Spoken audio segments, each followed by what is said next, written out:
नवाज की traffic police को motorcycle पर सेफ्टी वायर गार्ड की पाबंदी कराने की हदायत। सेफ्टी वायर न होने से चालान नहीं होगा। मोटर बाइक्स पर सेफ्टी वायर गार्ड की तंसीब मुहिम शुरू कर दी गई। मज़ीद तफसीलात ब्यूरो चीफ लाहौर मियां कबीर अहमद की इस रिपोर्ट में। वज़ीर आला पंजाब मरीम नवाज शरीफ ने शहरियों को खूनी डोर से बचाने के लिए ऐसा इकदाम उठा लिया।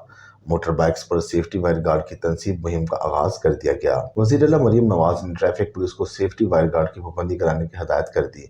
वज़ीर आला मरीम नवाज शरीफ ने आबशार खिदमत मरकज में सेफ्टी वायर गार्ड मुहिम का आगाज किया। वज़ीर आला ने दाती डोर से बचाव के लिए सेफ्टी वायर शहरियों में तकसीम की। मोटर बाइक सवारों को सेफ्टी वायर गार्ड न उतारने की हदायत भी की गई। मरीम नवाज ने आबशार खिदमत मरकज का दौरा किया और मुख्तलिफ काउंटर्स का मुआयना किया। सेल्फ ऑपरेटिंग सिस्टम का भी जायजा लिया। उन्होंने ऑटोमेटिक स्टेमुलेटर पर ड्राइव भी की। वज़ीर आला मरीम नवाज ने आबशार खिदमत मरकज में मौजूद शहरियों से मुलाकात की और सहूलतों के हवाले से दरियाफ्त किया। इस मौके पर CTO अमारा ताहर ने वज़ीर आला मरीम नवाज को सेफ्टी वायर्स के हवाले से ब्रीफिंग दी। मरीम नवाज ने कहा कि दाती डोर और पतंगबाजी के खूनी खेल में मुलव्वस अफराद के खिलाफ क्रैकडाउन जारी है।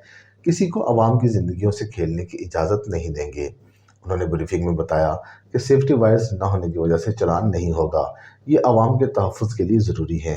इस मौके पर साबिक़ सेनेटर परवेज़ रशीद, MPA सानिया आशिक, IG, CCPO, AIG ट्रैफिक और दीगर हुकाम भी मौजूद थे।